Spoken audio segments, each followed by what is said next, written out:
intellectualize activism, and that doesn't mean using big words. It just means thinking through concepts and recognizing the importance of language, of ideas, of teasing out theoretical nuances. So that's my rationalization for why I get a little bit abstract in the talk, and hopefully that will be enough to prevent you from walking out as you hear me go on about these concepts.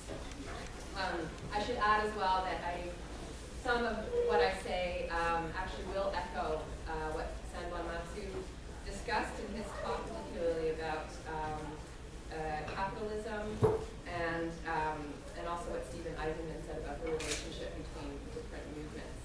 Okay, so to the talk itself. So I explore the merits for animal studies and advocacy alike of reconceptualizing animals as a class and the new subjects of history. These are two interrelated concepts that I'm appropriating from the Marxian tradition. So in a moment, I'll actually explain what I mean by that and why I believe that despite their obvious limitations, they can be of use to animal advocates and theorists alike in clarifying the aims, actors, and also the trajectory of the animal liberation movement as part of the larger left emancipatory struggle. Before elaborating on that, I should explain that this discussion of class is part of a larger project I'm working on, in which I suggest that animal liberation theory and practice could be strengthened if it moved away from the prevailing post-humanist discourse that seems to have sort of co-opted animal studies, and which I have criticized at length in previous papers, and repositioned itself as part of, rather than anathema to, the socialist humanist project, as first introduced by Marx and later reimagined by a variety of radical thinkers in the mid-20th century who have now sort of gone out of style, including Erich Fromm, Ernst Bloch, Herbert Marcuse, Jordan Horkheimer, Simone de Beauvoir, Jean-Paul Sartre, Frantz Fanon.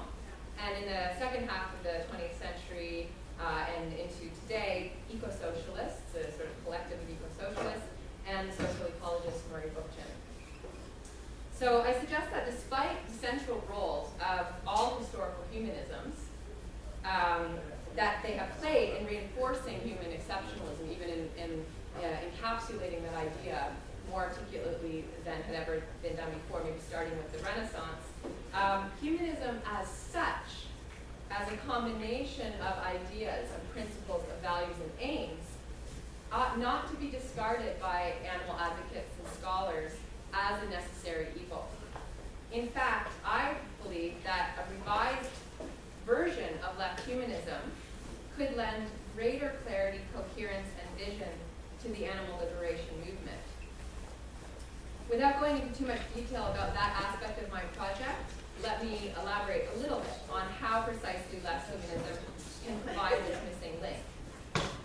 So, the adoption of some of its core features, especially the defense of the subject against alienation under capitalism, the belief in self-creation and self-transcendence of the subject, the call for responsible freedom, and finally an issue that I think is relevant to our discussion today, the mobilization of dialectics, that unpopular word, as an epistemic and political framework for understanding the process of historical transformation and its key actors, could actually strengthen how animal advocates and scholars envision the unfolding of the struggle for animals' emancipation from human tyranny and humans' role in that struggle.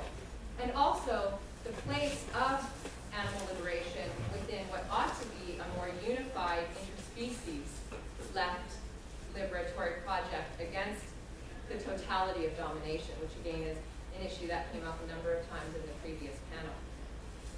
So let me discuss a little bit what I mean about the importance of this left humanist idea of the defense of the subject against reification and alienation, why that's helpful for animal studies scholars and activists alike to at least reflect upon.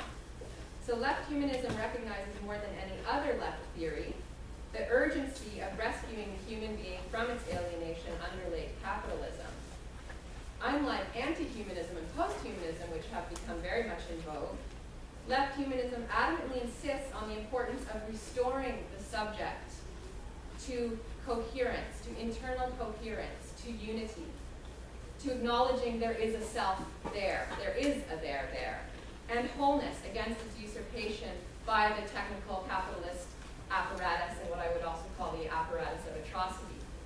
So as Erich Fromm explains, quote, Marxist philosophy, like much of existentialist thinking, represents a protest against man's, excuse the gendered language, alienation, his loss of himself or herself, and her transformation into a thing.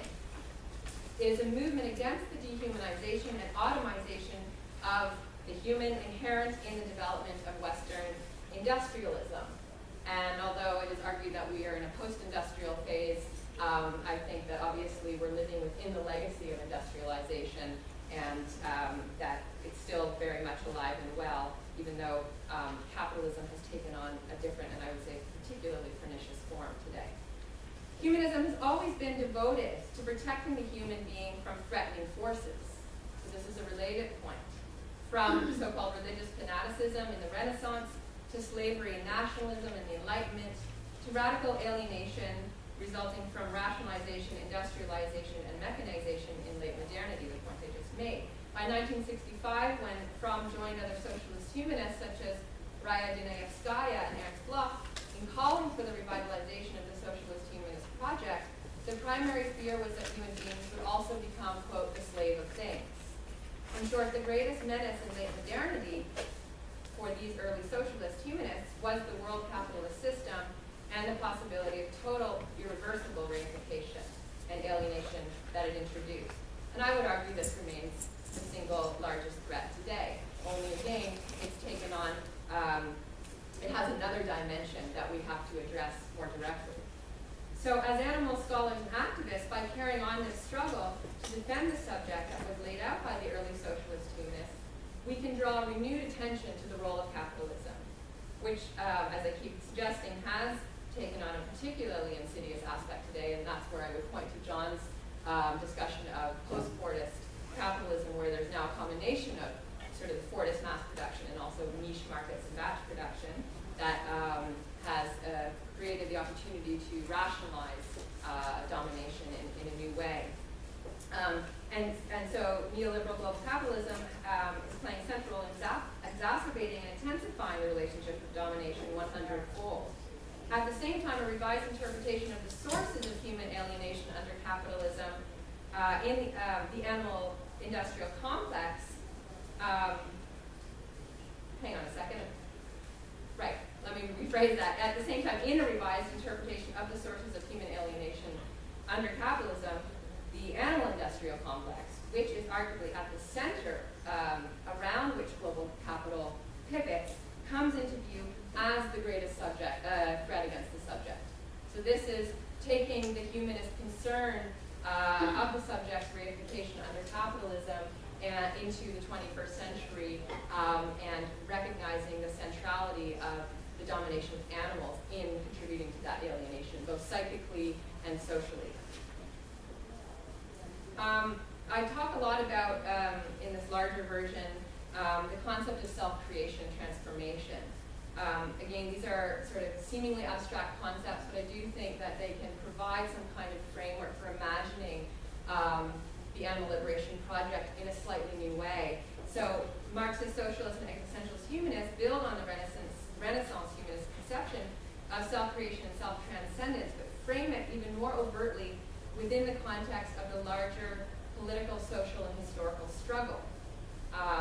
So according to Sartre, quote, man is nothing else but that which he makes of himself, being gendered. Man is indeed a project which possesses a subjective life instead of being a kind of moss or a fungus or a cauliflower or a bacteria. So I think this is again an important intervention into the post-humanist turn, because what we're talking about is this coherence that is necessary for self-transcendence.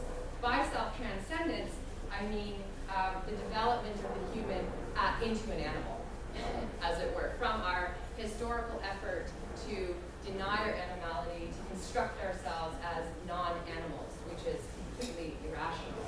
And also this new turn, this new strange glorification of the technologization of the subject that post-humanists are so excited about.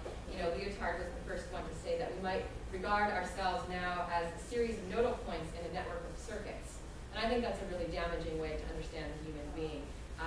And I certainly am not for implanting, devices into our wrists so that we can get text messages signaled to us that way in a kind of bizarre techno-hybrid. We need the subject to reclaim its animality. So for Paulo Freire, socialist humanism is about the completion of the as yet incomplete human being. Frantz Fanon contends that decolonization in particular would usher in a new humanity.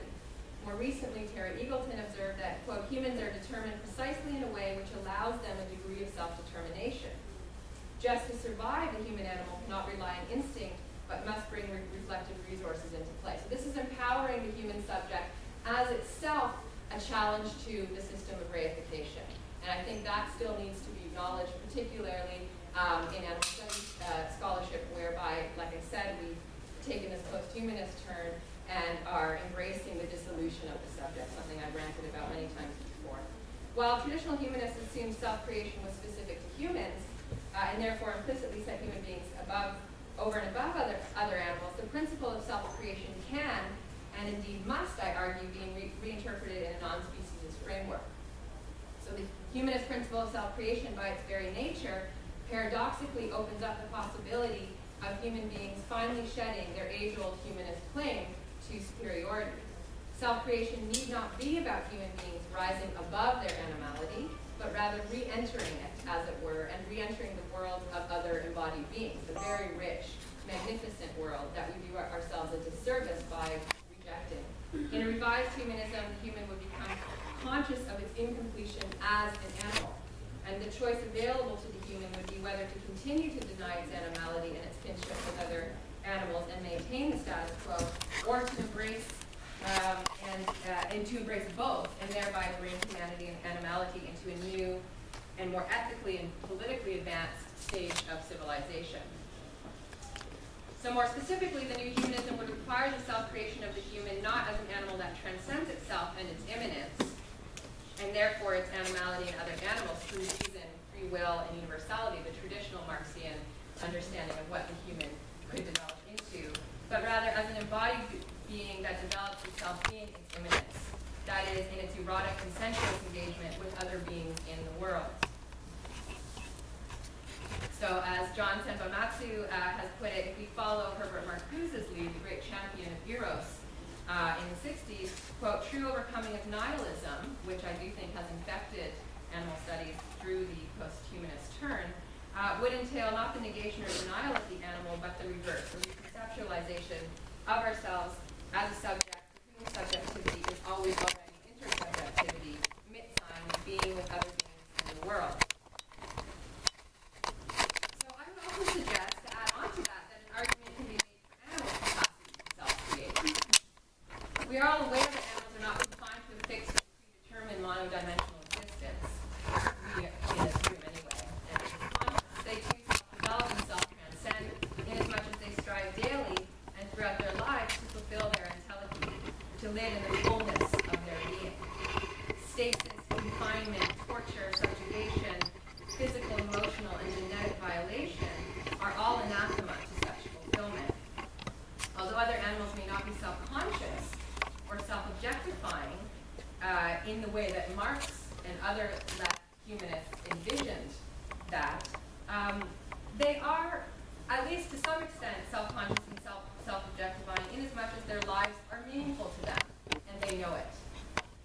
They may not see themselves as part of a species, and therefore as part of the historical struggle, and they may not universalize their own experience in the way that Marx envisioned human beings universalizing ourselves. But this is actually immaterial to the small point I'm trying to make here. My argument is that in the historical task, the revised task of self-creation is for the human subject to recognize that its particular capacity to universalize itself as a species, in the way Marx envisioned, should be the very thing that enables it to identify with, rather than detach itself and its sense of community and kinship with, and responsibility for other animals. Now this point is really more directed towards left humanists who are against animal liberation or who don't take it seriously, not so much to the converted in this room, who obviously believe that we should be working in solidarity with other animals, as animals. So because of time constraints, I'll skip the rest of my elaboration on the merits of left humanism for animal liberation, and actually move to what I said I would be talking about, which is animals as a class.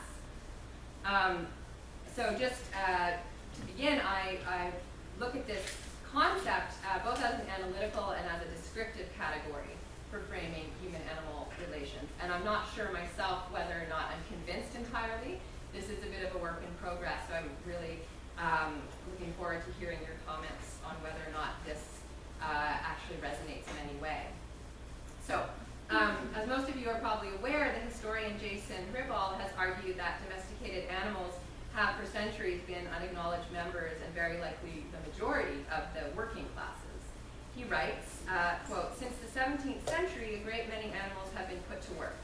They have produced large monetary profits, and they have received little to no compensation or recognition for their efforts. The farms, factories, roads, forests, and mines have been their sites of production. Here they have manufactured hair, milk, flesh, and powder for the farm, factory, and mine owners. And here they are unwaged. The basic fact is that horses, cows, or chickens have labored and continue to labor under the same capitalist system as humans. These and other domesticated animals, such as oxen, dogs, goats, and so on, have been proletarianized as much, if not more, under industrial capitalism as human beings. Indeed, given the numbers of animals exploited under capitalism in all its iterations, it is fair to say, Hribal posits, that the development of capitalism has hinged primarily on unremunerated, super exploitative animal labor. And I think that's, again, a point that many of us already agree with here. By highlighting animals' otherwise largely ignored role in the development of industrial capitalism, Hribal makes a crucial intervention into labor history and social theory, but also into animal studies scholarship. On one hand, Hribal reminds us, animal studies scholars, of the role capitalism has played in intensifying animal exploitation. And on the other, it reminds labor studies scholars and social theorists that capitalism and capitalists have depended as much, if not more, upon exploited animal labor power and commodities and human labor power to generate profits.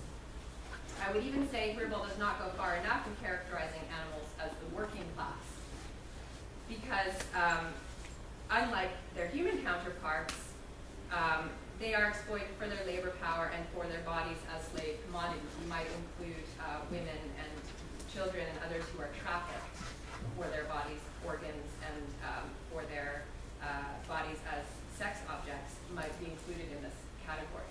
But I think that he misses an important distinction in terms of how animals' class objectification and subjugation is taken even further than it has been historically for humans. They are, in this sense, members not only of the working class, but I would say of the slave commodity class. Hribal also says little about the social status of animals in laboratories, circuses, and other sites of exploitation. Are they too members of the working class or of another class? Or are they members of a combination of classes altogether? It remains unclear, and in a sense, that is the vacuum that I'm attempting to fill, or I'm exploring the possibility of filling. So overall, I'm less interested in Hribal's somewhat narrow economic definition of class than the broader metaphysical and political conceptions of class. As we all know, animals are typically defined metaphysically in opposition to humans. And this is one of the damaging legacies of humanism in all its forms. And in this sense, they form a universal class, irrespective of their species or any otherwise ethically and politically relevant contingencies. So in metaphysical terms, animals are defined by a pre-established order of being to which they are forever confined. In political terms, they are on one side, and we know which one, of the superordination and subordination dichotomy. This is not only important to acknowledge, thus it is not only important to acknowledge that some animals are members of the working class, but that all animals are members of this universal class of actual or potential slave commodities. So what do I mean by that? I mean that simply by virtue of not being human, other animals are always already at humans' disposal for human use and exploitation, whether in terms of labor, labor power, or commodities. And this is irrespective of species, degree of domestication, or geographical, social, or cultural positioning. So here I'm arguing against what I said earlier in a way, which is that animal exploitation, other social forces and cultural and religious forces are very much at play.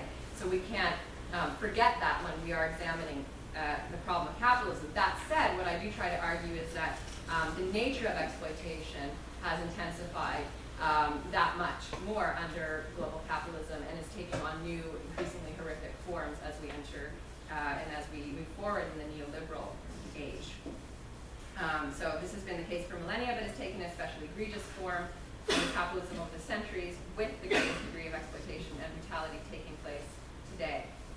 So I should say that, acknowledge a potential objection, this effort at universalization might strike us as counterintuitive and counterproductive.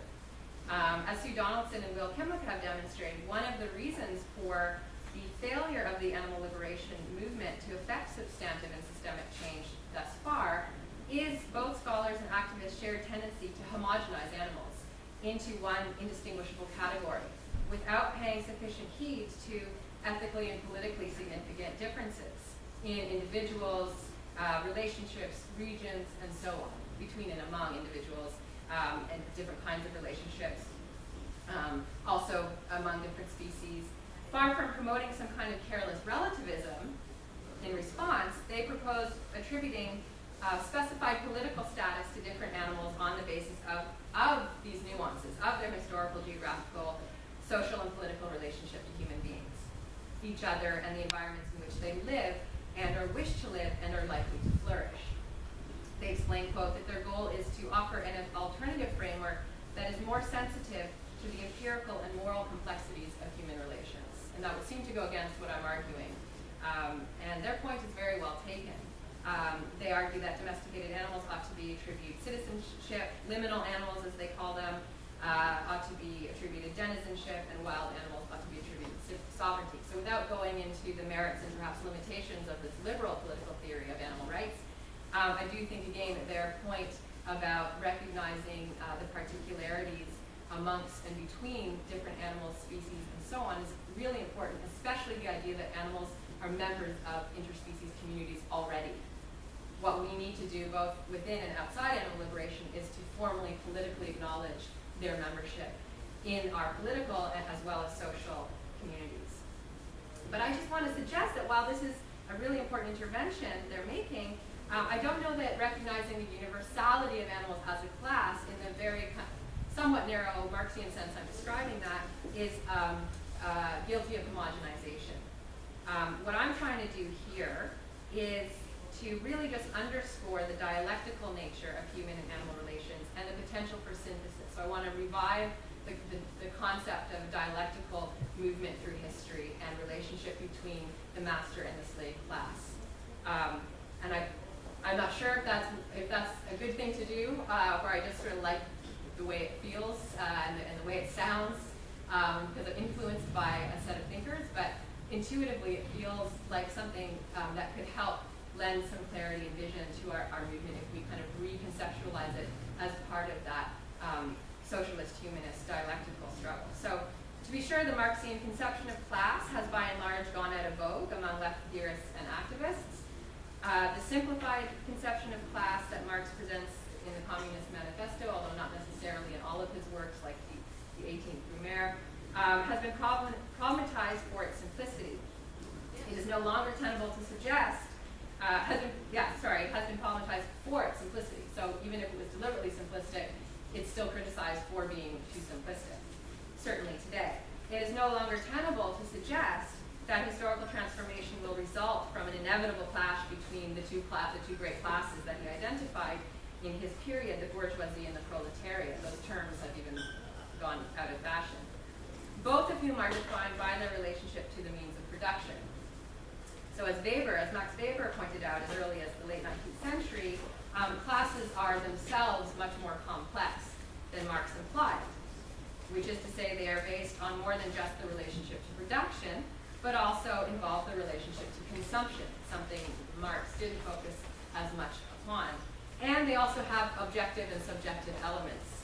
I'm not going to get into that, apart from to say that Weber is well known for introducing the idea of stratification, social status, One's social status or one's entitlement to certain rights and privileges may complicate one's relationship to a particular economically defined class, all of which amounts less to a struggle between opposites than a complex, what I call sociogeology of stratification, social stratification. So meanwhile, contemporary theorists point out that the two classes are historically specific, if they existed at all in that kind of opposition Marx presented, and are now effectively obsolete because of the nature of global capitalism and how it has changed relations geopolitically and between different groups, and as they are connected to different groups involved in production and consumption in different ways. The development of neoliberal global capitalism has transformed our relationship to production and consumption, and so one has to ask whether or not it's still even feasible to think of a tension between classes. And this question's been asked already since the 60s, so it's a little bit obsolete, really, even to be having this discussion. Nevertheless, I still think it's helpful to work with this category of class because of how it frames the historical project. So the dialectical model implies an inevitable, and I will argue necessarily nonviolent, clash between opposing forces that results in synthesis, something I mentioned already. So we learn from this structure, this almost epistemic structure that Marx establishes, that opposing classes cannot exist in these categories without each other. They are in constant conflict and struggle, and crucially, this antagonistic relationship is completely unsustainable. And this is something we are seeing evidence of with climate change and the sort of eco-catastrophe that we find ourselves facing.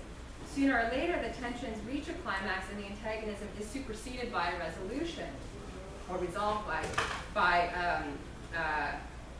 a reconciliation, which is nothing less than the elimination of the original division. So this phase of transformation could potentially take place within a liberal democratic framework if the abolition of capitalism as the driving force behind systemic atrocities to which animals are currently subject in such vast numbers were not necessarily forces anti-transformation. So, following Marx, I might say that the work of Donaldson and Kimlicka is really important as sort of laying the groundwork for the next phase of the struggle. We can't stop with liberal theories of transformation because they do not account for the problem of capitalism. They're circumscribed within a very particular way of looking at the world and how human beings relate and other animals as social political subjects, which I think is simply too narrow and not utopian enough.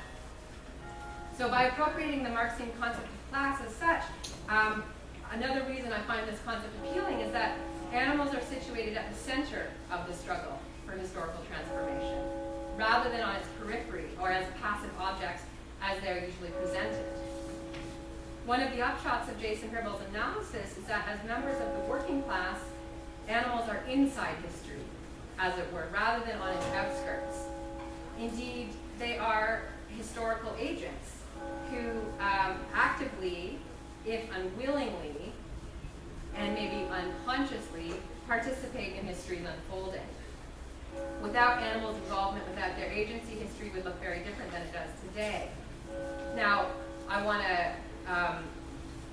qualify this by saying I am by no means suggesting that animals are agents in the way that Haraway and others have suggested, which is a completely misleading idea. It's projecting agency onto beings and subjects that have been radically stripped of agency, radically objectified in the animal-industrial complex. The whole way the industrial complex operates is by stripping animals of all agency. That said, we can understand agency maybe in a slightly different sense, and again, I leave this open. I haven't resolved this debate that I'm having with myself about the importance of animal agency, even what it actually really means politically. So, Hirbal, like other theorists, doesn't offer a nuanced analysis of different kinds of agency, which I think is a weakness. But he has two working conceptions of agency. Agency qua individual acts of resistance, which is the kind of agency we often hear about, which I think is overemphasized, and agency qua historical transformation, which is the agency that I'm more interested in and that was alluded to in earlier talks. So, as I've suggested, unlike the working class or any other human group, animals cannot necessarily come to collective consciousness through their objectification. They cannot necessarily become aware as a class of their degradation. While cattle and other domesticated animals may be the new proletariat, as Bob Torres has said, they cannot start a revolution or overcome speciesist domination. So already we see agency maybe not a helpful concept. But in an inversion of the Hegelian dialectic, and this is where I get a little bit obscure, my apologies, class consciousness by animals' objectification is possible.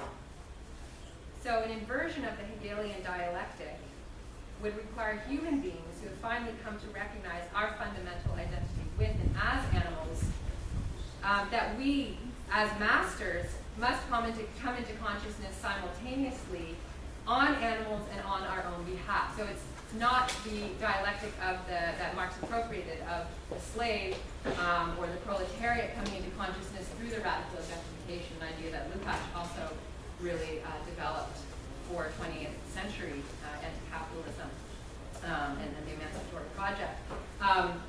I'm arguing that it's through animals' extreme objectification in this point of crisis that we've reached, where this is the opportunity for humans to come into consciousness by recognizing that we have gone so far that we are almost past the point of no return. And unless we actually mobilize that consciousness of the damage we are wreaking and havoc we are wreaking, and then the larger left struggle is hopeless. And again, I'm sort of preaching more, I'm speaking here more to leftists rather than animal studies scholars. I haven't really clarified who my audience is.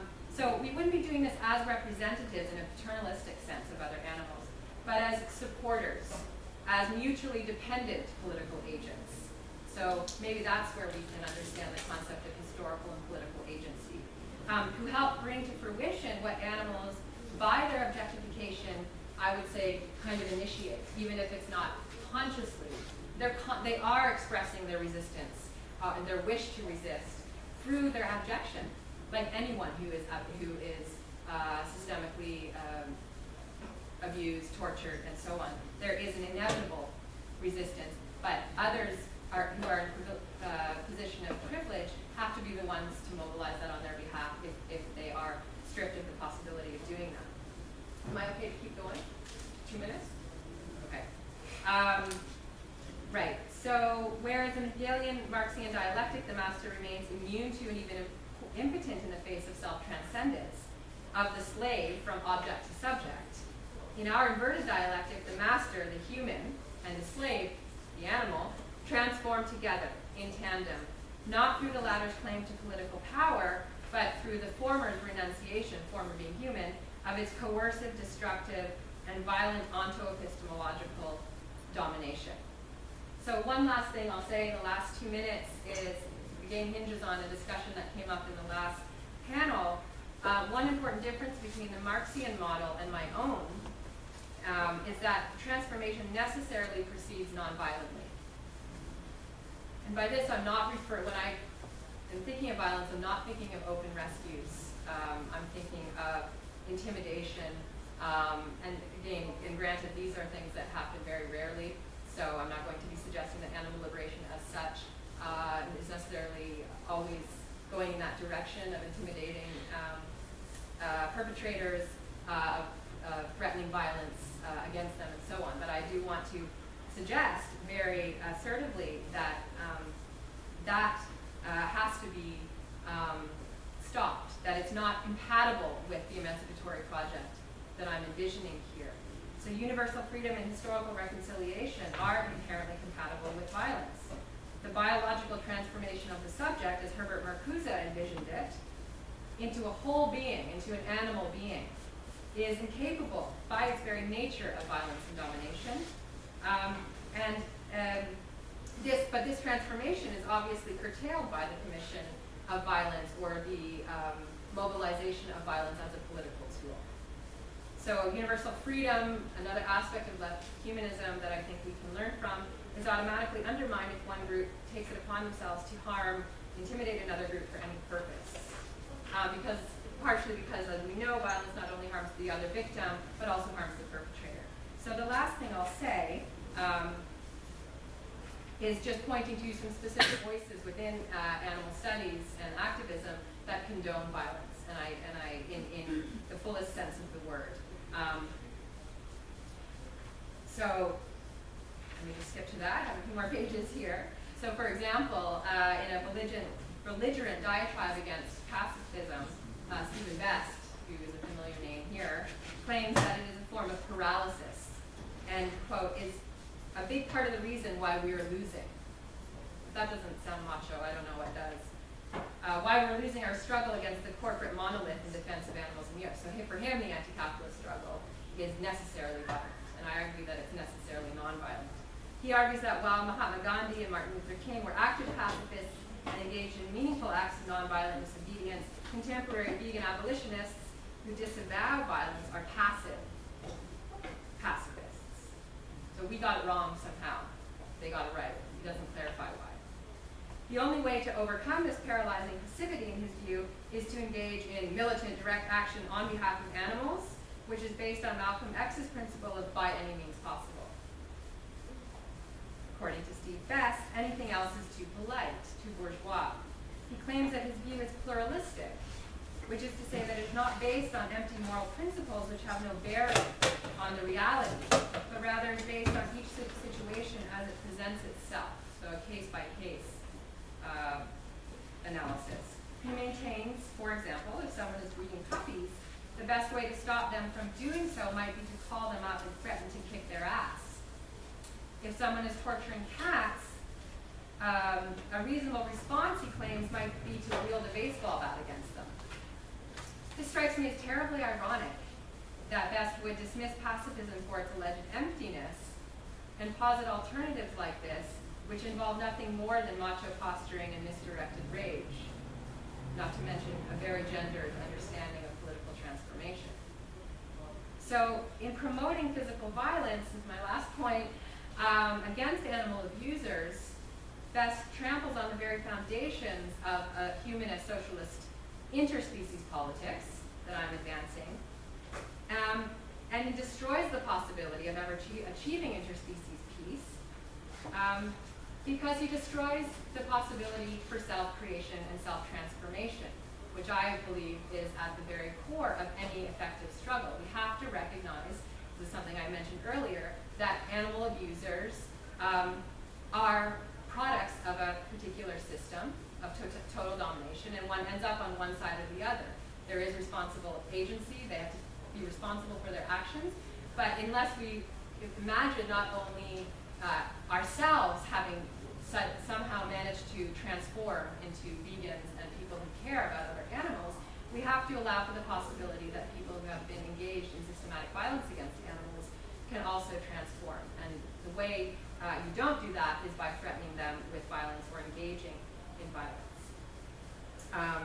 So in close, the only possibility of overcoming this class antagonism, as I framed it here, between the animals as the slave commodity class and humans as the master class, as it were, the only way of overcoming class antagonism without creating antagonisms anew is to resist force without force. And I'll end it there.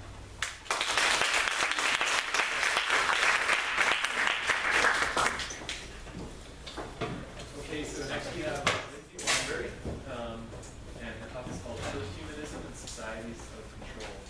Lindsay Weinberg is a second-year graduate student in the History of Consciousness Department at the University of California, Santa Cruz.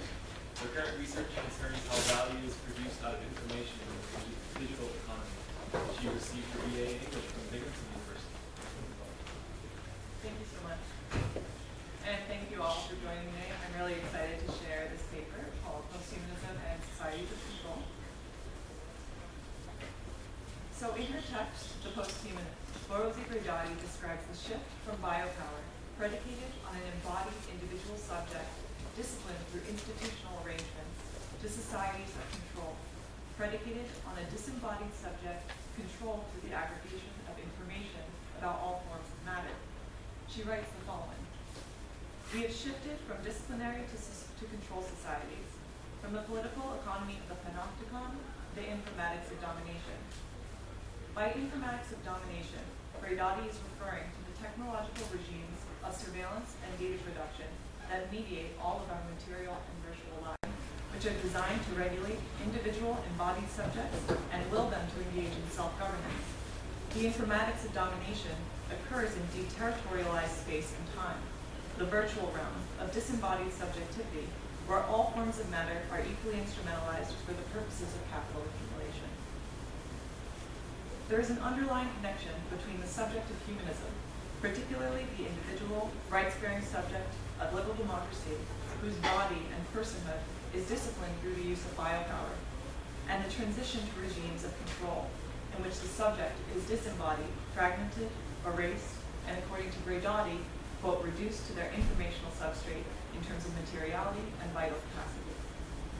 I argue that through the transformation of matter into data and information, whereby human, non-human subjects and objective material conditions are instrumentalized for the purposes of exploitation, we see the ways in which post-humanist discourse is informed by changes in capital accumulation.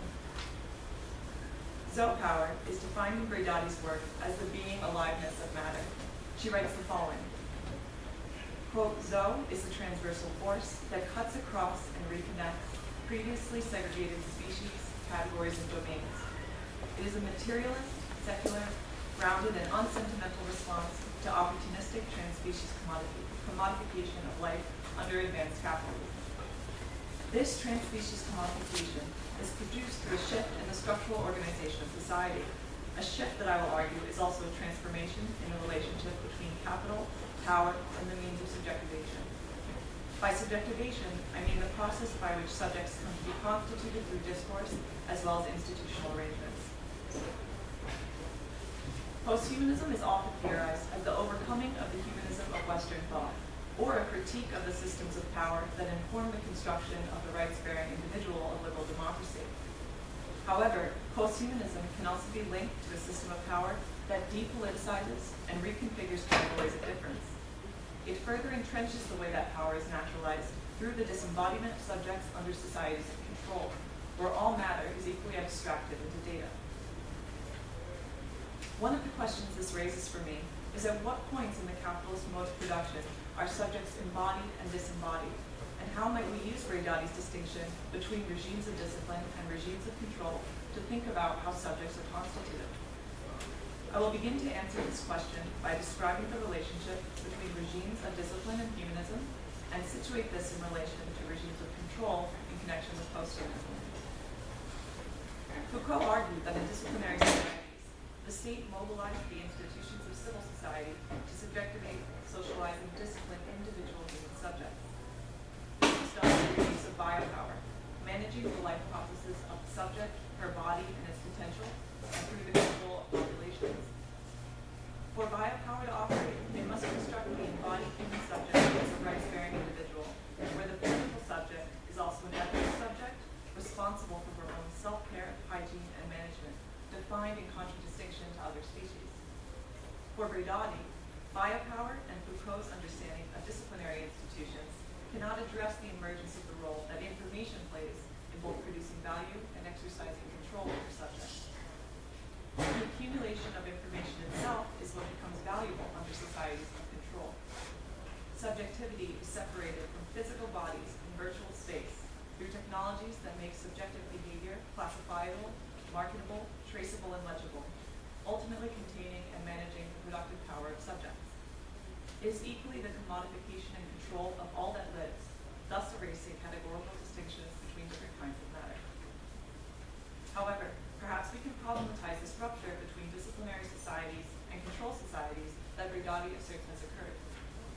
Foucault argues in his lectures, Security, Territory, and Population, that the development of statistics was critical to advances made in political economy. Statistics were equally critical of the rational administration of state power and the construction of subjects as populations.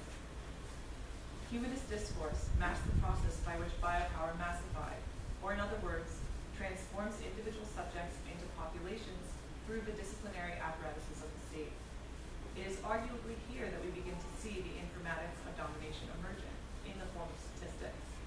Human subjects became abstracted as data that could then be used to construct individuals as masses that can then be regulated and controlled by the state. Perhaps then it can be argued that the regimes of control described by Briodati were not a shift away from disciplinary regimes of biopower, or in fact precipitated by them. Now that we've established how these two models of power might converge, how might we begin to characterize the differences between disciplinary societies and societies of control, and how subjects are constituted within this regime of power? Deleuze makes the following distinction in his postscript of societies of control that Briodati's work is indebted to.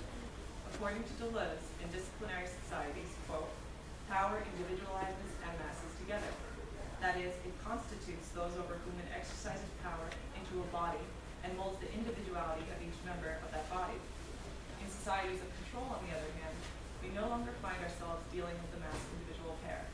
Individuals have become individuals, and masses, samples, data, markets, or banks. While both disciplinary societies and societies of control rely upon massifying subjects, what differentiates societies of control from disciplinary societies is the disembodiment of the subject, the fragmentation of identity into different characteristics and behavioral patterns, the trans-species aggregation of information that culminates in powerful vehicles of accumulation for capital.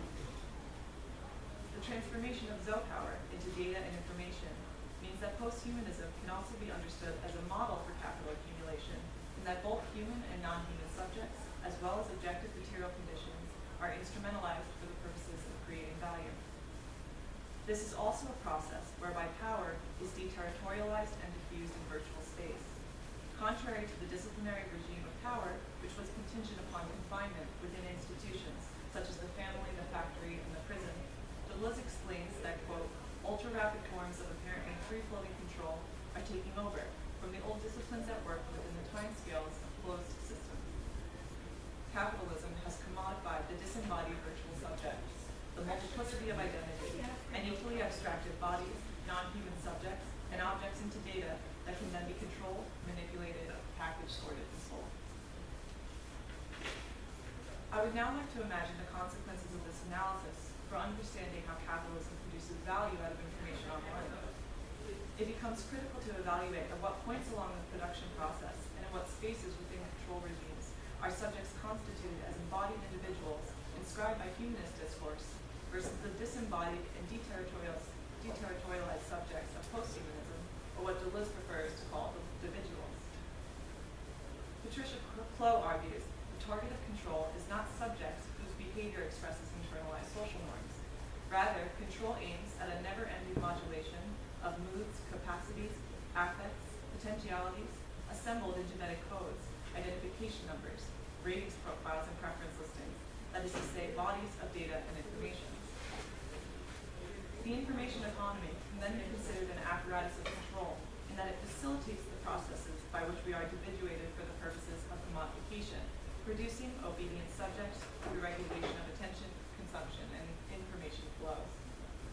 Once individuated, there is no claim to be made to a right to privacy because the data is separated from the subject who produces it.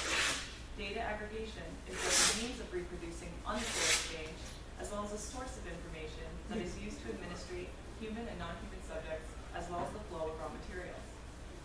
And yet, the information economy relies upon humanist discourse and disciplinary models of power to the extent that subjects must be conceptualized as freely choosing, embodied, rights-bearing individuals in conscious distinction to other forms of matter. Consumers must make choices, indicate preferences, and are constantly investing time to improve the act of consuming, performing their own subjectivation. Within the information economy discourse, this is framed as a means of replacing the emphasis on production with an emphasis on consumers in ways that are highly personalized and individualized. Davenport and Beck, for example, two digital marketing insiders, argue that mass culture led to a, quote, inordinate desire for individual level attention because it was incapable of addressing individual preferences. In this sense, the information economy is thought to having overcome the inability of mass culture to provide meaningfully differentiated commodities. This discourse is predicated on the construction of individuality and choice to subjectivate consumers as individual choosers with mastery over that which is consumed. Meanwhile, these choices and indications of consumer preferences are synthesized by the information economy to further refine the way these products are manufactured, marketed, and distributed to the entire consumer base of the platform. information the consumer produces about his or herself with his own home. While the information economy may be disalienating and that users enjoy engaging with these interfaces, the valorization of information is certainly fetishized. What is alienated from the subject then is not necessarily desires, but information. The gratification provided by interfacing with digital technologies are that it can address any need, want, or desire instantaneously. But this immediacy also entails forms of surveillance and imposed temporality that necessarily entail domination over the embodied human subject within a disciplinary model of power. This restructuring of temporality under advanced form of capital accumulation is the premise of Jonathan Crary's work, 24/7, Late Capitalism and the End of Sleep. Crary argues that the injunction to always be active and therefore interactive is, quote, not some transformation of an earlier work ethic paradigm, but is an altogether new model for normativity, and one that requires 24/7 temporalities for its realization. The information economy is an intensification of consumption alongside the intensification of temporal rhythms, capital, that incite subjects to manage, exchange, recommend, and review consumer goods, while at the same time maximizing the possibilities for monetization. Subjects invest their time and attention through disciplinary regimes of structured sight, while all else that lives is subjugated to the demands of capital and organized to be seen and purchased. The information economy, then, as a mode of governmentality, affirms the self-regulating and self-governing capacities of human subjects. Subjects are governed precisely through their freedom to choose between information goods, and these choices are made legible through the structuring of attention for the purposes of greater information aggregation. Subjects are produced according to Miller and Rose as autonomous individuals to be assisted in realizing their potential through their own free choice, or potential threats to be analyzed in the logics of risk and security. The human subject as individuated, choosing, with capacities for self-reflection and the striving for autonomy. So we see that we can't possibly theorize the information economy without understanding its relationship to disciplinary models of power inscribed by humanist discourse. And yet, the actual productive apparatus of the information economy is an aggregate of the data from the entire user base, individuals. It is a highly socialized process conditional upon the appropriation of a knowledge commons or trans-species network rather than individual consumers. The information economy becomes a critical apparatus of control that exploits information in order to regulate human and non-human subjects as well as other flows of capitalist production. While biopower and disciplinary societies are useful concepts for thinking through how subjects come to be constituted as individuals, these tools do not explain how value is produced out of the informatics of domination. Underpinning the high degree of individuation within the information economy discourse is the actual productive and technological apparatuses that fragment subjects according to their informational substrate. The human subject is decentered in the sense that she is equally exploited as an informational substrate along with objects, non-human animals, and other flows of capital. Humanist discourse then reappears during the act of consumption to reaffirm the human subject as the center of knowledge and as the entrepreneurial subject with the freedom to choose. In closing, if part of posthumanism is the decentering of the human subject and a critique of the discourses that frame the individual as a sovereign self with the freedom to choose and the freedom to self-relate or power, constructed and disciplined in an environment of containment and confinement, perhaps it can be argued that capitalism has already appropriated the posthumanist critique of humanism in finding a means to accumulate value from a disembodied and decentered subject in deterritorialized space and time. The dominant discourse concerning the information economy maps both the fragmentation of individual identity that Deleuze called dividuation and the sociality that underpins the production of data. In this sense, the construction of humanity and the discourse of humanism prop up the information economy ideologically, while posthumanist discourse can be used to explain the actual productive apparatuses underpinning societies of control. Thank you.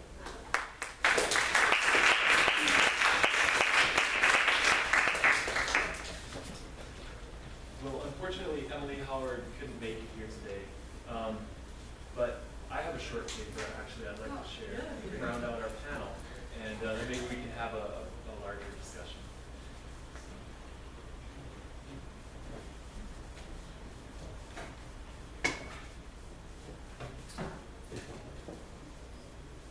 So this paper is not exactly critical theory, but I think it touches on a few of the points that you brought up. It's called "Where's the Seat for the Buffalo?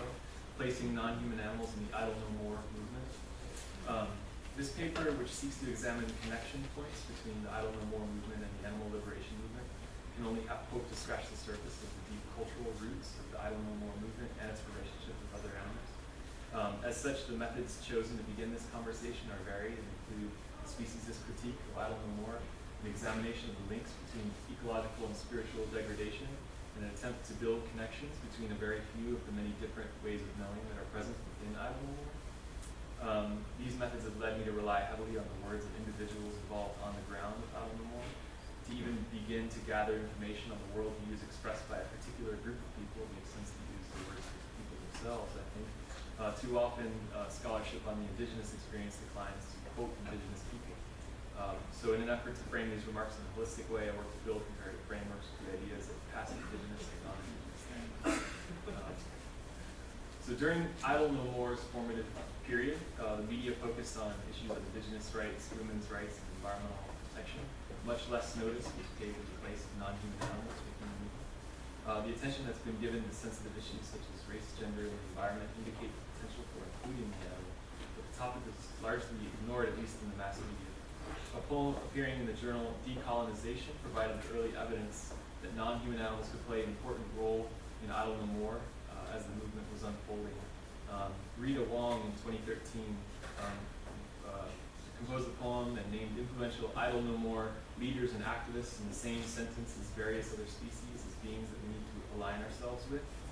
She writes Wab and Harsha and Clayton and Ariel and eider ducks and water bears, Takaya, Roxana and Glenn and David, and wolves and whales.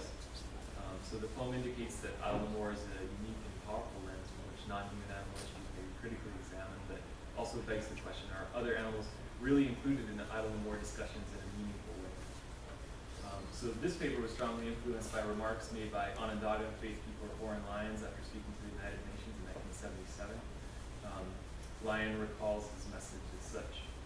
For a short time, we stood as equal among the people and the nations of the world. And what was the message that we gave? There's a hue and cry for human rights. Human rights, they said, for all people. And the indigenous people said, what of the rights of the natural world? Where is the seat for the buffalo or the eagle? Who is representing them here in this forum? We said, given this opportunity to speak in this international forum, then it is our duty to say that we must stand for these people, in the natural world and its rights, and also for the generations to come. We would not fulfill our duty if we did not say that. Lion's query, where is the seat for the buffalo or the eagle? Who is representing them here in this forum? It's meant as a wake-up call towards the United Nations, an organization he clearly viewed as anthropocentric. 3.5 decades later, what does the Idle No More movement, the most prominent indigenous social movement, have to say about our relationships with other animals? Ultimately, in that conversation, is there a seat for the buffalo or the eagle? Idle No More adopts overtly anti-racist and anti-sexist positions, but an anti-speciesist position is yet to be explicated by the movement. So speciesism, all of us are familiar with this term, nebulous maybe conception, we might disagree on finer points. So the working definition that I use here is from Paul Waldau. It says speciesism is the inclusion of all human animals within and the exclusion of all other animals from the moral circle. Moral circle being analogous to one's community. As Stephen R. L. Clark notes, the commonest moral distinction, historically speaking, is between those creatures that are part of our own community, whether strictly human or not, and those that are outsiders. So the term speciesism has been criticized, providing what Waldau calls an important corrective to excessive reliance on the analogies to racism and sexism, but the criticism often fails to focus on the usefulness of the anti-speciesism critique as a descriptive tool for what has happened in history. Taken as such, the practice of examining speciesist actions allows us to closely analyze the makeup of our moral community. So Waldau outlines 3 essential concerns that define whether one can be considered to be inside or outside of the moral circle, paraphrased as an obligation not to kill, qualified to exclude immediate and unreasonable danger to others, freedom from interruption of life by harmful instrumental use, and freedom from direct, intentional infliction of unnecessary harm, pain, or suffering. An analysis of these concerns in the context of the Idle No More movement reveals that we may, in one sense, regard Idle No More as a speciesist movement. The statement centers on the holistic view of non-human animals present in many of the worldviews that undergird Idle No More, in which other animals may be killed to the benefit of humans, a violation of the first essential concern. Chief Teresa Spence's widely publicized reliance on fish broth during the labor strike at the beginning of the movement is an example of a species action by Adelmo activists. In addition, arguments by activists that glorify subsistence fishing traditions in order to condemn environmental degradation could be indigenous worldviews of speciesism distracts us, I argue, from the usefulness of the anti-speciesism critique as a descriptive tool for what has happened in history.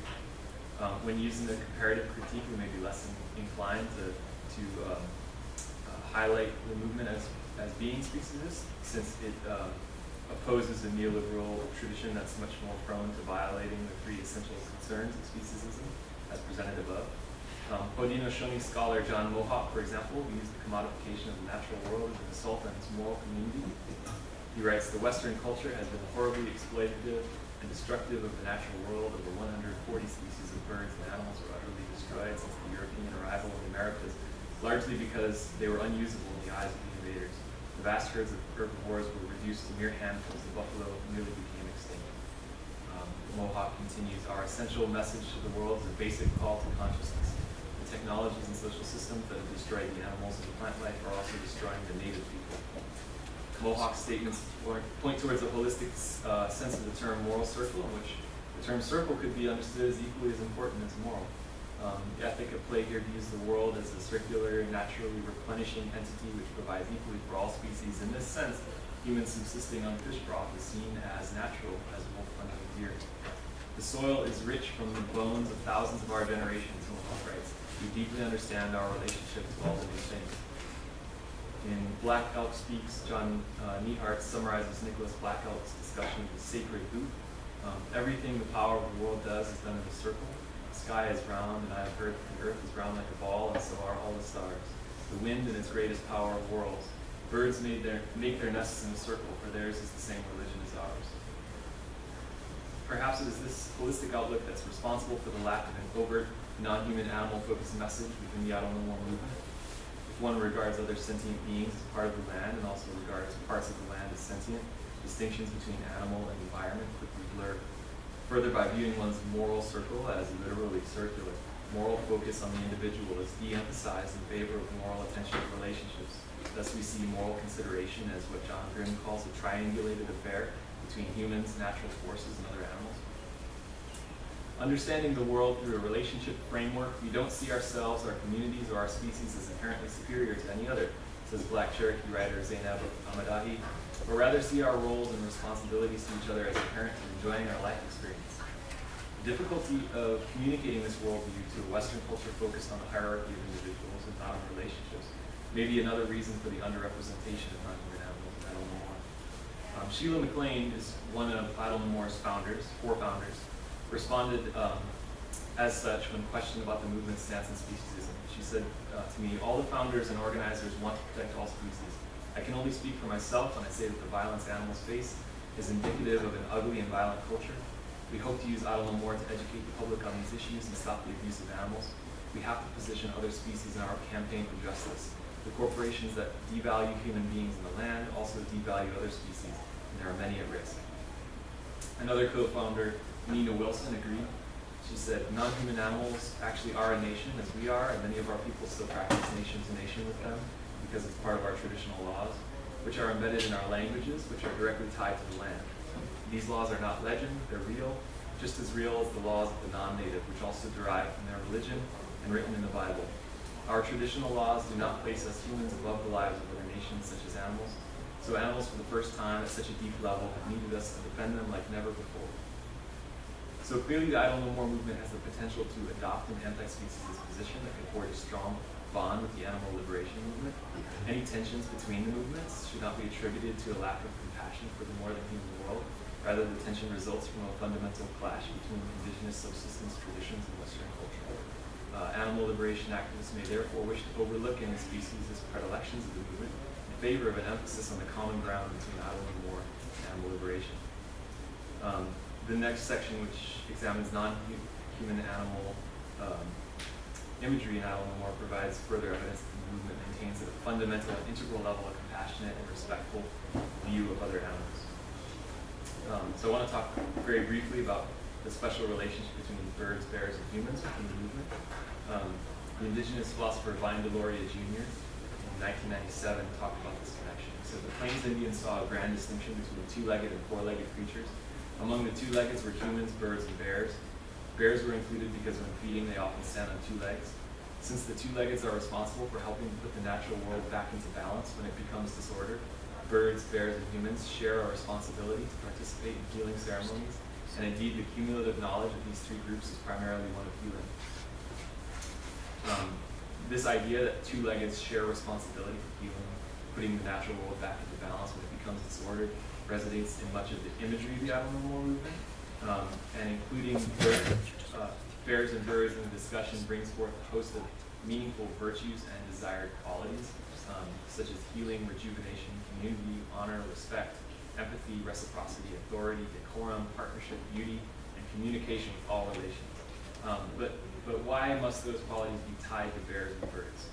Can we as humans not summon these virtues without needing other animals? Deloria Jr. says, it was said that each species had a particular knowledge of the universe and specific skills for living in it. Human beings had a little bit of knowledge and some basic skills, but we could not compare with any other animals as far as speed, strength, cunning, and intelligence. Therefore, it was incumbent on us to respect every other form of life, to learn from them as best we could the proper behavior in this world and the specific technical skills necessary to survive and prosper.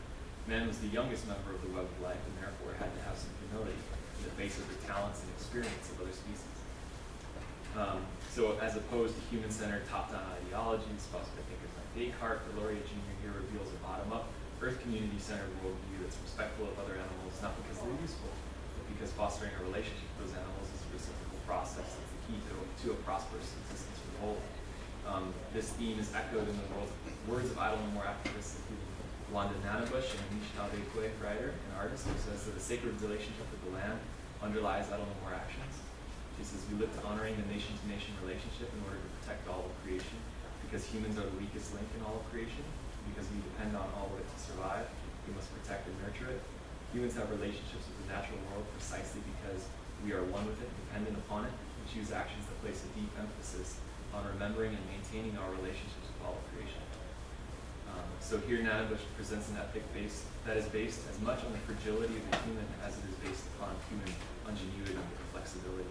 We're therefore obligated to protect the non-human world as a sort of payment upon a debt, and also as a pathway to human prosperity or flourishing. As such, maintaining a reciprocal relationship with the more than human world becomes a self-actualizing experience. So, in conclusion, the Idle No More movement utilizes non-human animal symbols because of their deep spiritual significance. The movement foregrounds bears and birds because of the special relationship these two groups have had with humans for millennia. The relationship is spiritual, but is also fundamentally reflective of the ongoing experience between those groups. Therefore, the virtues that emerge from the grouping of birds, bears, and humans together exist as abstract concepts, but are also fiercely representative of the actual lived experience of those animals. This relationship with birds, bears, and the non-human world is an example of what John Grimm refers to as the mutuality of knowing and being known by animals, and leads to a spiritual landscape which fosters an ethic of stewardship that results from both obligation and purpose. Maintaining a mutualistic and reciprocal relationship with the non-human world thereby becomes a process of self-actualization. During this process, balance is brought to the relationship between, for instance, bear and human. Grimm writes, though much diminished and changed by the forces of global colonialism and many rural settings, indigenous perspectives on animal personhood continue into the present. So these nuanced narratives within the Idle No More movement reflect this worldview, bringing the marginalized views of rural indigenous peoples into the discussions of mainstream culture. The popular interpretation of Idle No More involves a basic message that indigenous rights, women's rights, and environmental protection are issues to be debated within typical social and political channels. However, a fuller understanding of Idle No More posits an alternative to the dominant modes of human non-human relations in contemporary society. As such, Idle No More is seeking a resurgence of indigeneity and is building momentum toward a shift of paradigm that includes the seek for the buffalo and the people. From these foundations, an epistemic community of Idle No More and animal liberation is being forged.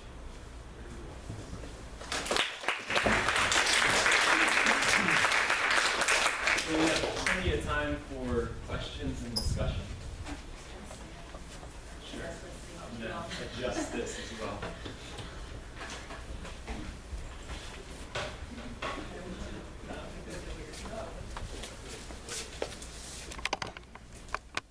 I have a question for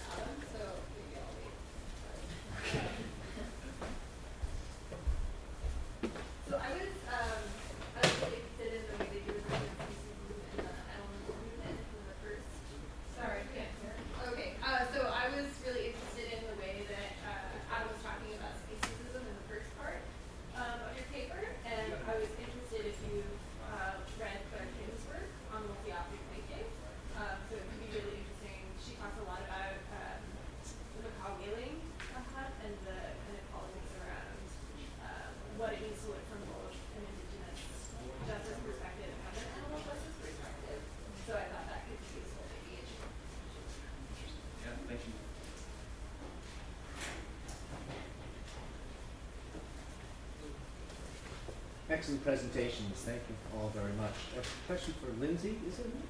It's nice to see another history of consciousness person. You will graduate too someday, so that's great. I guess I'm skeptical somewhat that Deleuze is very helpful to critical animal studies, and personally, but I wanted to ask you in particular about what you were saying about deterritorialization. I'm wondering if you could clarify that vis-a-vis non-human animals, because as you know, animal agriculture now dominates 30% of the land mass, which seems pretty territorial to me. And also, we see monopolization, corporate monopolization of animal industries, greater and greater concentration of accumulation in specific places. I mean, it's not at all dispersed, nor is it, and I like the way you were kind of problematizing posthumanism and also bringing our attention back to embodied subjects. I thought that was great.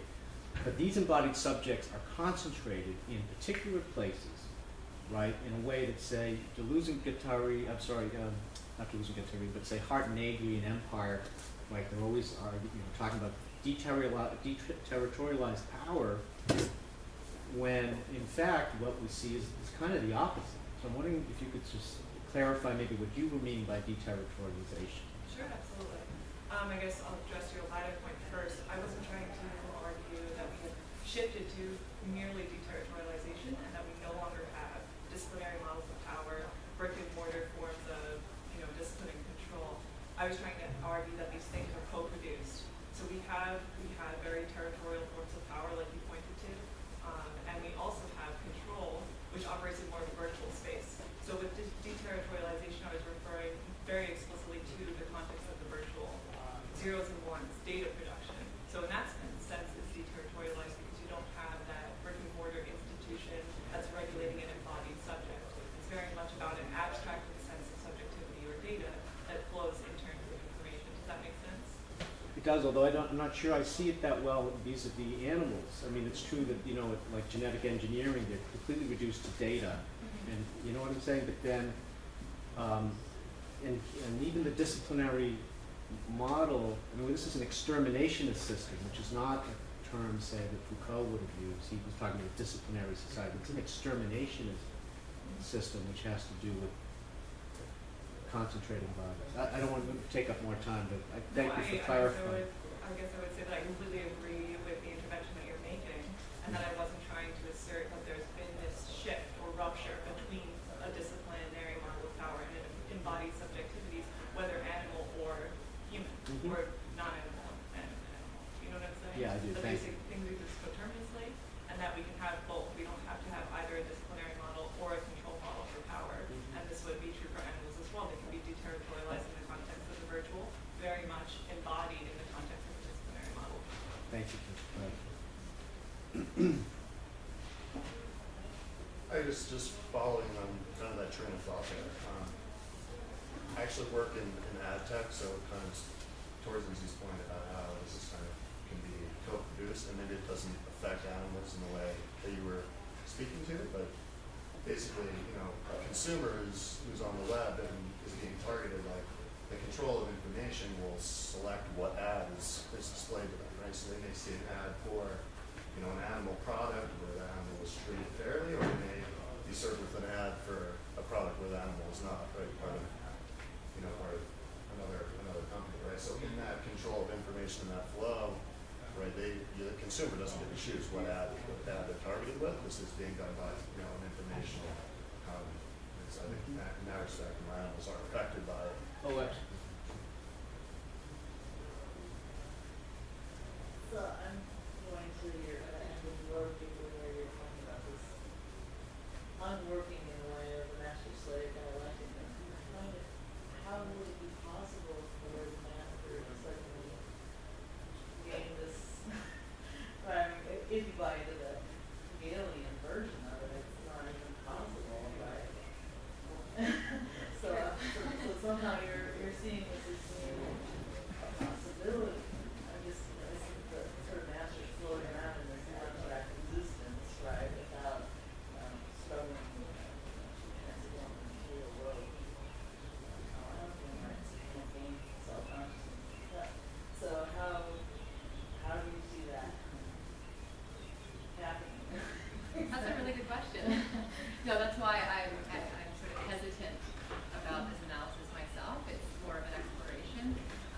I guess I'm interested, I'm not trying to tease out or produce some kind of empirical, concrete strategy. Just not, I'm not that good at that, or, you know, I have a hard time combining like when my activist cap is on, that's one thing, and then when my academic cap is on, that's another. To sort of work on maybe trying to integrate the two more, but at the same time, I do think there's value in imagining frameworks or drawing upon existing frameworks of, in this case, historical transformation. So I am drawing on a very specific tradition, and that analysis, I guess, again, it's probably more relevant to non-animal liberationists, to anti-animal liberationists within the left, because what I'm trying to encourage through that image or that concept or framework, whatever, dynamic of objectification leading to consciousness, class consciousness, and reconciliation, is the need for human beings to recognize the necessity for us to transform at a more fundamental level. So it's not just about changing laws, establishing rights and treaties and so on, but there's a kind of civilizational shift that needs to take place. And it does hinge around dismantling the global system of domination, which is the engine of which is capitalism.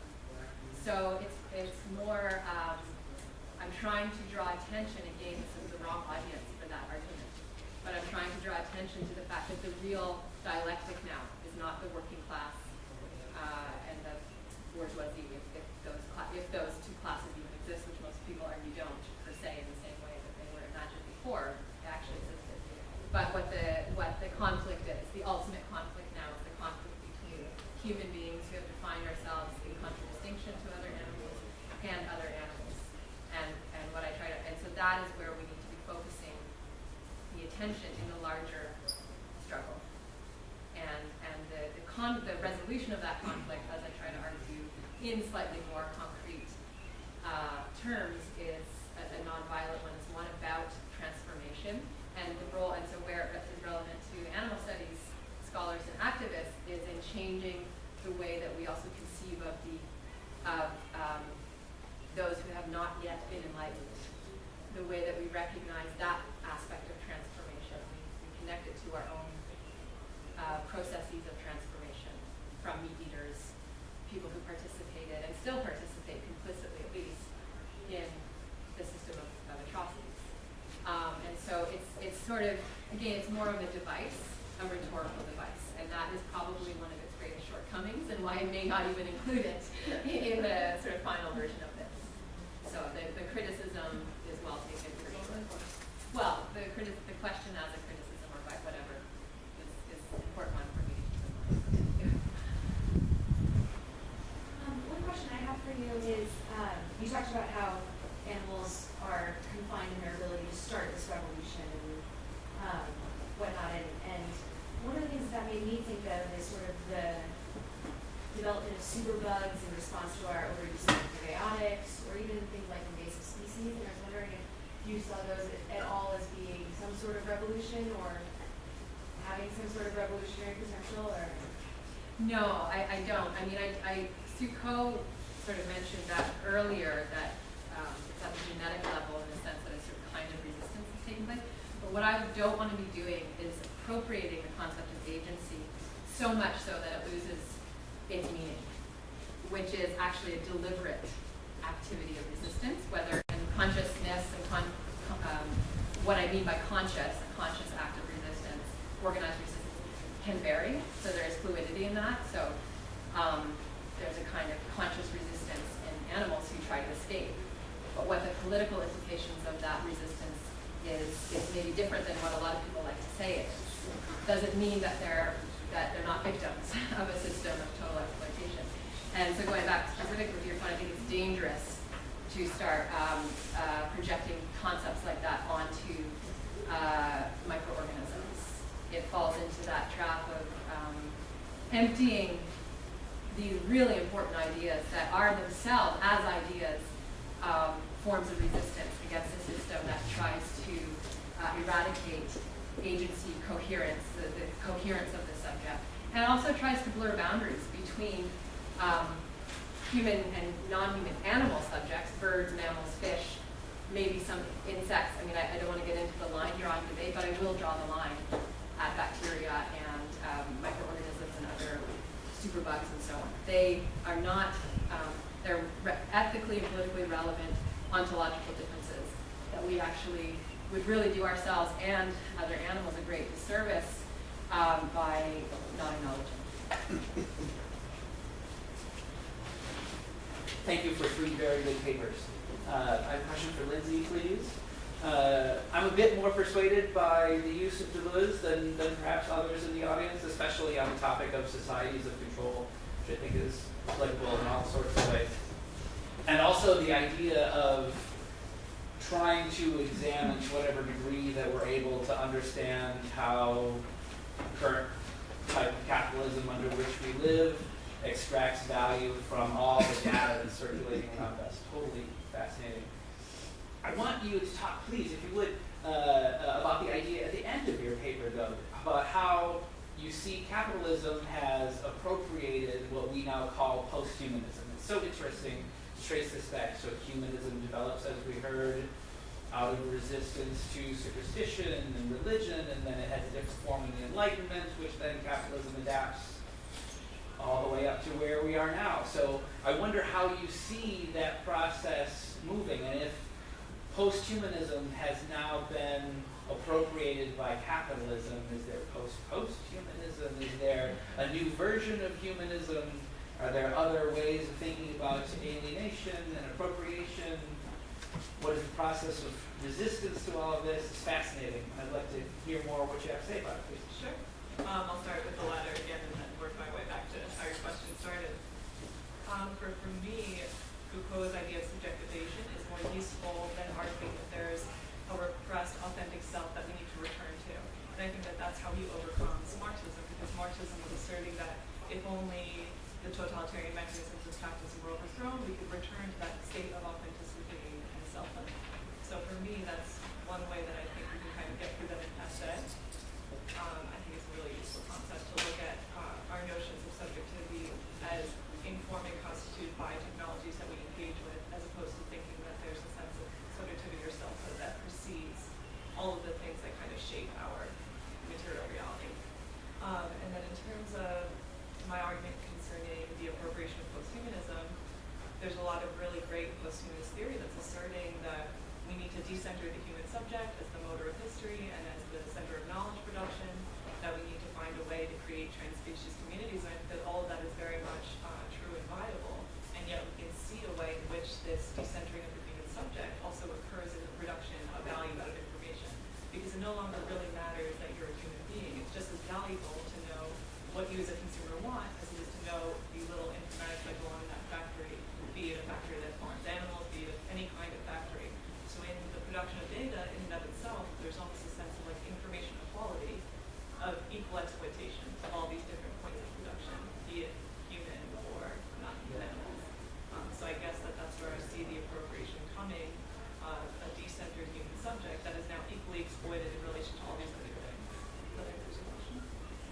Can I just jump in with a question just to follow up? Because, yeah, I mean, there are a lot of parallels, and I have a lot to learn from your paper actually about the merits of some post-humanist thinkers and kind of problematizing the post-humanist turn the capitalist taken. That's really interesting insight. But it's actually a response to that question that I want to follow up on, because what I want to ask is, so what is the problem with capital's appropriation of post-humanism and these societies of control if we're not concerned about the violation of the subject as a coherent, authentic self? Or another way to put it, or an attachment to that question is, does internally coherent subjecthood have to be associated with maybe some problematic concepts of authenticity that have been challenged themselves? So the concept of authenticity may not be something we want to conflate. First of all, it may not be problematic. Secondly, we may not want to conflate it with the idea of an internal subject that is in and should be regarded, in my view, as in opposition to the system of domination that is trying to reify and succeeding in alienating that subject from itself as a subject, as an animal. So what is the problem with post-humanist capitalism's appropriation if we don't care about the internally coherent subject? I think it depends on how you're trying to, I guess, solve the question, or whether you're trying to like formulate an ethics around this problem as opposed to trying to understand it. I mean, I think embodiment is really important to bring back, so maybe not a sense of coherent selfhood, but certainly being able to take into account the fact that we're embodied subjects. I just think that authenticity, at least the way that I think about it and the way that I think about it as being constructed by humanism, is something that hasn't been able to be overcome. We haven't been able, when we think about trying to return to a repressed, authentic self, we get the marketing of individuality. So it seems that humanism has been appropriated to such an extent by capitalism that trying to revive those concepts may not be the best strategy for me, in my thinking, to try and get through that conundrum. Which isn't to say that they're not viable concepts, just the way I'm constructing the problem, it doesn't help me think through it. I think it's really important for me to think about the ethics around this without resorting to humanism, though, because without moralizing it, without using a rights framework for me is indebted to a notion of statehood and state power. So for me, it's hard to think through this question in a humanistic framework without falling into those traps. So that's why I refer to post-humanism, because I feel like it doesn't kind of inscribe you in applying humanist discourse to be more inclusionary. It tries to think outside of humanism to argue how can we actually formulate a trans-species politics that's predicated on those concepts that have already been appropriated and emptied of value. Right, but there are dissenting traditions within humanism that challenge the liberal humanist conception that I think humanism is conflated with. And that also can be revived or revitalized or reinterpreted to challenge the human supremacist strand of humanism, not to just try to repeat what I said in my talk and slip that in. And But it's very persuasive, I think. I totally was persuaded, absolutely. yeah, maybe I need to think more than about capital's appropriation of humanism. That's something that I hadn't thought about. So yeah, we'll just leave it there and chat more later. Great, I love that.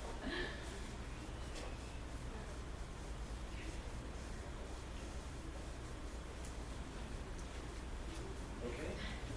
Well, thanks to our speakers and enjoy your lunch.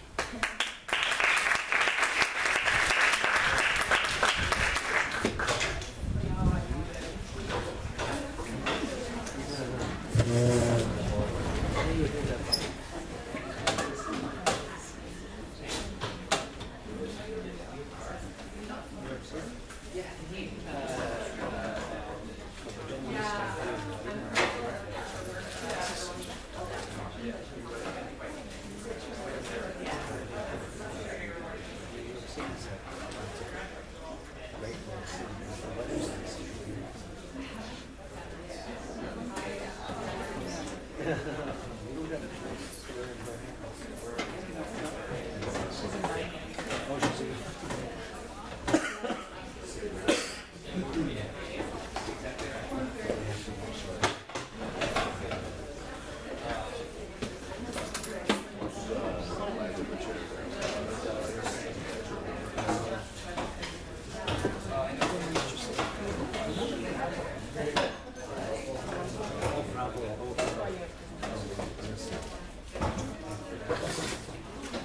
They have a way of coming out. I don't know.